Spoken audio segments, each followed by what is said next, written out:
Hello दोस्तों, नमस्कार। SM किसी चैनल में मैं आप सभी लोगों का दिल से बहुत बहुत स्वागत करता हूं।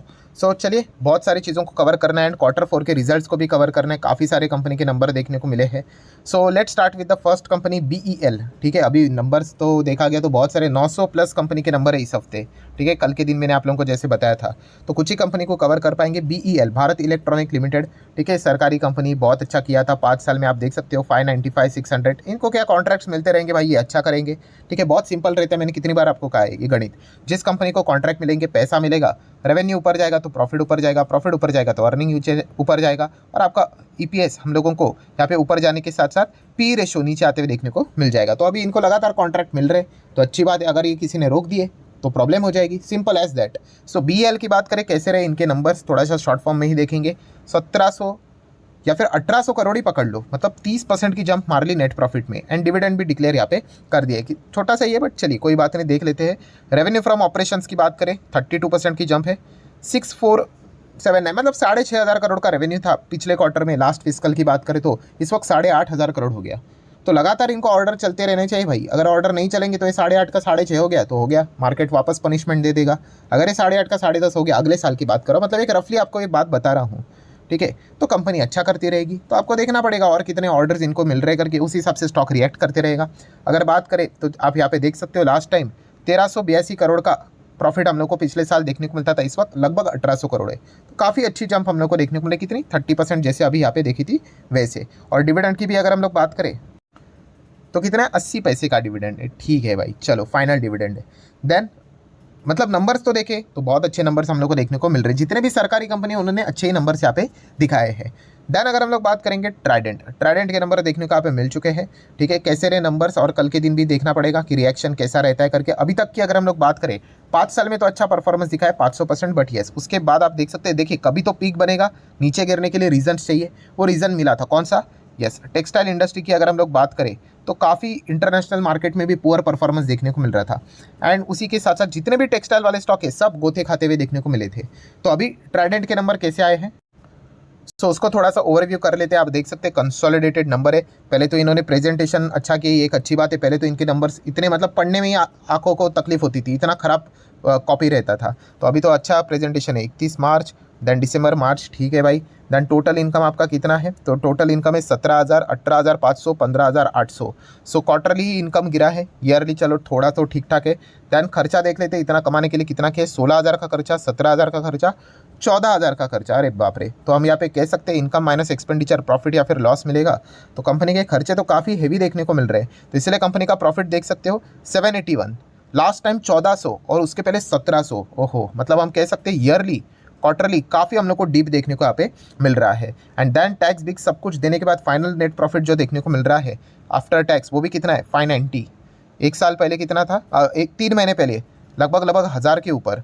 और एक साल पहले कितना था? 1300। तो हम कह सकते हैं भाई 1300 का 590, 1000 के ऊपर का 590। कोई लॉजिक तो है नहीं। क्वार्टरली ईयरली हम लोग को गिरावट ही देखने को यहाँ पे मिल रही है। और इस चीज़ के चलते फाइनल जो पॉइंट भी रहेगा ईपीएस, वो भी गिरेगा। 0.11, 0.22, 0.26। 26 का 11 हो गया, 22 का 11 हो गया। तो हम डेफिनेटली कह सकते हैं ट्राइडेंट का जो अभी भी टेक्सटाइल इंडस्ट्री में ही हम लोग को एक स्लो डाउन देखने को यहाँ पे मिल रहा है। और ये स्लो डाउन हर किसी सेगमेंट में हम लोग को देखने को मिलता रहता है। ठीक है, तो फिलहाल तो हम यहाँ पे कह सकते हैं कि ट्राइडेंट अभी भी उसी पैटर्न में हम लोग को कंटिन्यू होते हुए देखने को मिल रहा है। देन दोस्तों हम लोग बात करेंगे यहाँ पे दीपक नाइट्राइट के बारे में। तो दीपक नाइट्राइट देख सकते हैं 2400 का स्टॉक है, काफ़ी इंटरेस्टिंग कंपनी। एंड इनके भी क्लाइंट्स काफ़ी इंटरेस्टिंग देखने को यहाँ पे मिल जाते हैं। एंड केमिकल वाली कंपनी भाई, केमिकल का तो परफॉर्मेंस हमें पता ही है कि शायद से ज़्यादा उम्मीद रखना ये मतलब हमारी गलती हो सकती है। तो चलिए देखते हैं नंबर कैसे रहे। तो नंबर को तो मैंने ओपन यहाँ पे कर लिया। दीपक नाइट्राइट 3/12/3 कंसोलिडेटेड नंबर्स है, चलो ठीक है। देन हम यहाँ पे बात करेंगे रेवेन्यू फ्रॉम ऑपरेशन, इनकम कितना है? 2100।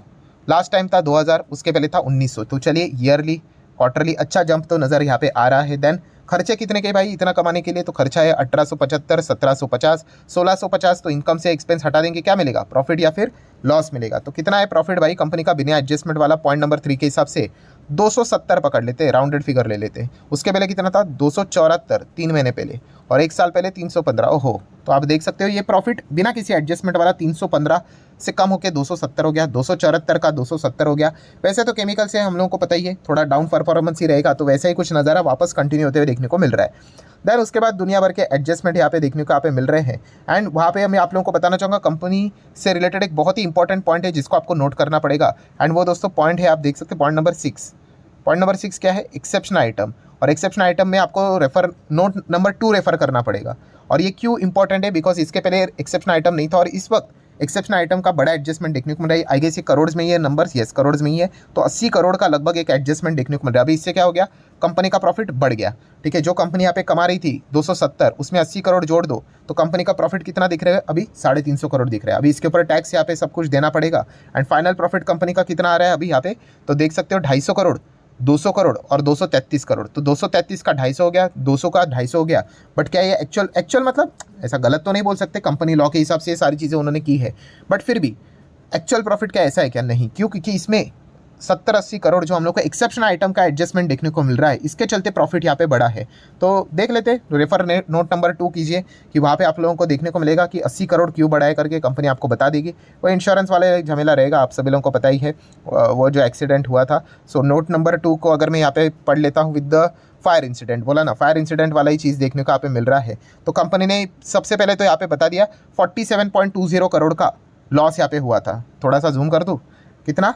47.20 करोड़ का लॉस कंपनी ने यहाँ पे रिकॉर्ड किया था। बट अगर हम लोग यहाँ पे बात करें उसमें कोई दिक्कत की बात नहीं, बिकॉज उस वक्त भी मैंने आपको बताया इतना बड़ा बिजनेस कंपनी करती है, कोई दिक्कत की बात नहीं, बिकॉज इंश्योरेंस क्लेम इनको मिला था 47.20, जितना डूबा उतना सारा मिल गया।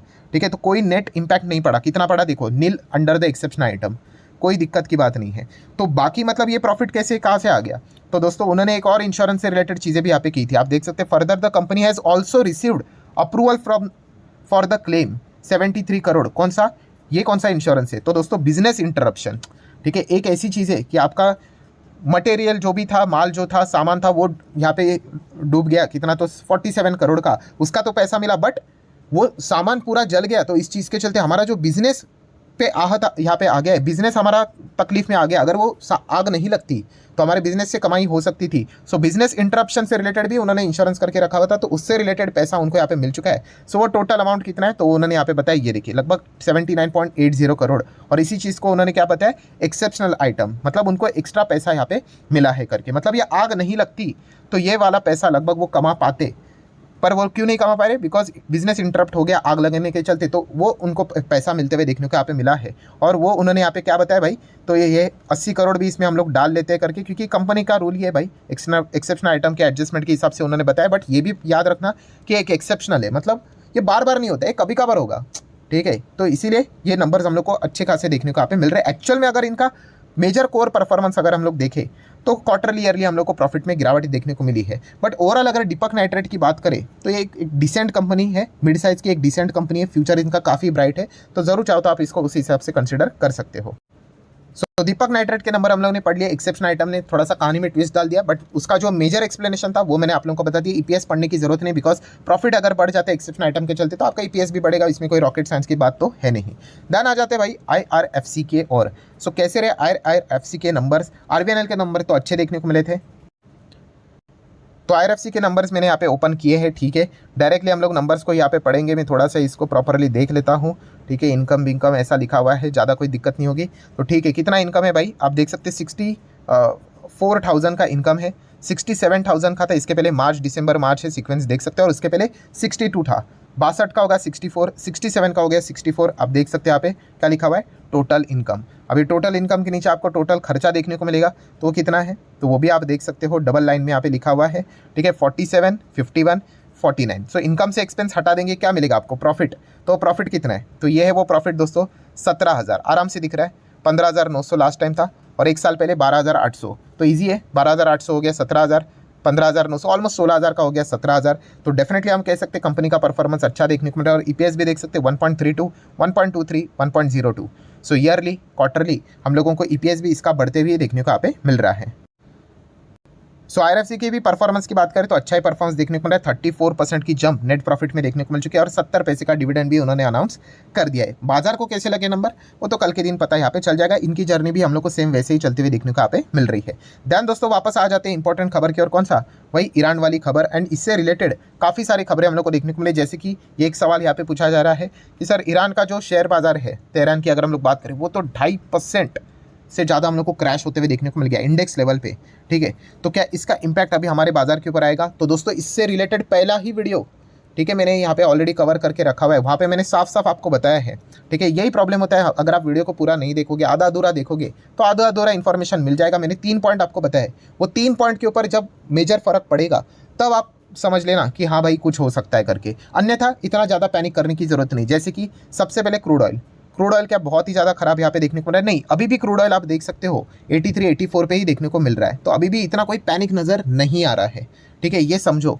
नेक्स्ट डाउ जोन्स को देख लेते हैं, थोड़ा सा इसको रिफ्रेश कर लेते हैं बार बार। तो डाउ जोन्स हम कह सकते हैं कि 15 पॉइंट यहाँ पे नीचे है करके, तो कोई बहुत बड़ी चीज़ अभी तक तो नहीं हुई है, ठीक है। तो अभी भी डरने की जरूरत नहीं है। एंड थोड़ा सा आप इजराइल का बाजार भी देख लोगे तो ठीक ही रहेगा। चलो इजराइल का बाजार आप चाहो तो थोड़ा स्किप कर लो, बट ये 2 indication, Dow Jones and crude oil, जब तक ये सेफ है, ठीक है, तब तक आपको चिंता करने की ज़रूरत नहीं है। ये मैं पहले वीडियो में भी साफ साफ बता चुका। अभी इस वीडियो के कमेंट में भी आ जाएंगे, अरे सर कोई फ़र्क नहीं पड़ेगा। अरे मैं ही खुद बता रहा हूँ आप लोगों को, फ़र्क पड़ेगा कि नहीं पड़ेगा ये इन चीज़ों के ऊपर पता चलेगा, ठीक है। अगर क्रूड एकदम से भड़क गया, 2-3% भाग गया, डाउ जोन्स एकदम ज़ोरदार गिर गया, मतलब समझ लेना कि शायद से इसके चांसेस है कि मिडल ईस्ट में कोई ना कोई बड़ी हलचल हो रही है करके। अगर ये चीज़ें शांत है, मतलब हम कह सकते हैं कि अभी भी खबरें कुछ भी आ सकती है, धमकी दे रहे ये हो रहा है वो हो रहा है, बट एक्शन शायद से नहीं हो रहा है। जिस वक्त यहाँ पे बहुत बड़ा हम लोगों को मूवमेंट देखने को मिल जाए डाउन साइड पे, एंड क्रूड में बहुत ज़्यादा मूवमेंट देखने को मिल जाए अप साइड पे, तो फिर हम कह सकते हैं कि इसका इम्पैक्ट हमारे बाजार के ऊपर पड़ सकता है करके। तो करंट सिचुएशन की भी अगर हम लोग बात करें, कोई चिंता करने की जरूरत यहाँ पे नहीं है, क्योंकि आप देख सकते हैं डाउ जोन्स कैसा है, बार बार रिफ्रेश करके देखो 20 पॉइंट ही डाउन है, कोई 200 पॉइंट नीचे नहीं है, ना ही ऐसा 2000 कोई नीचे है, तो ठीक है भाई। एंड क्रूड की बात करें कितना है भाई, तो 83 84 रिफ्रेश करके देख लेते क्या है। तो अभी भी कुछ ज़्यादा सीरियस मैटर नहीं, कल के दिन थोड़ा बड़ा ज़रूर था, बट अभी भी जैसे मैंने कहा ना कि ईरान का रोल क्या है, वो इंपॉर्टेंट रोल प्ले करता है। अगर ईरान ये कहता है कि भाई इजराइल नहीं करवाए, हमारे पास प्रूफ है, और वार्निंग देता है भाई अटैक बिटैक करेंगे, कुछ ऐसा वैसा होंगे, क्योंकि इतना ज़्यादा बोल दिया दोस्तों, इजराइल का स्टेटमेंट आ चुका है, उन्होंने बोला भाई हमने तो कुछ नहीं किया है करके। ऑब्वियसली वो एक्सेप्ट भी नहीं करेंगे भाई, बट बताने का मकसद क्या है कि ये सारी चीज़ें देखने को मिल रही है। अगर वो कहते हैं कि भाई कि ये एक्सीडेंट ही था, क्रैश था, मतलब हेलीकॉप्टर ही क्रैश हो गया करके, तो फिर मैटर रफा दफा हो गया, कुछ यहाँ पे होगा नहीं करके। बट अगर उनके ओर से कोई एक्सप्लिसिट स्टेटमेंट आ जाता है ईरान की ओर से, तो फिर वो देखना पड़ेगा। और जैसे मैंने कहा कि वहाँ पे थोड़ी ना हम लोग बार बार न्यूज़ चैनल वो क्या बोल रहे हैं वो चेक करेंगे।